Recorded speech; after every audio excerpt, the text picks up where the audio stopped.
ওর জন্য তোমরা দোয়া করো। মাত্র 20 বছর বয়সে ভাইটা আমাদের চলে গেছে। ওর আম্মার উপর দেখি যাচ্ছে, এটা হয়তো ওর আম্মাই জানে, আর কেউ বলতে পারবে না।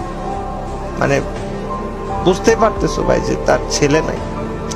আর গাইজ আমি তোমাদেরকে একটু বলে দেই, চিতার মানে ওকে দাফন করা হবে হচ্ছে ওর ফেনীতে, ওর গ্রাম যেখানে এলনা পাথর, ছাগলনাইয়া ফেনী, এখানে। তো কেউ যাইতে চাইলে যাইতে পারো।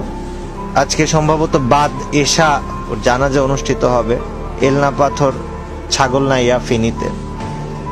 আর দোয়া করো তোমরা, এবং এই একটা শব্দ মনে রাখো যে চিতা বাংলাদেশে একটাই ছিল, একটাই হয়েছে, একটাই চিতা আজীবন থাকবে, আর কোনো সেকেন্ড চিতা হবে না।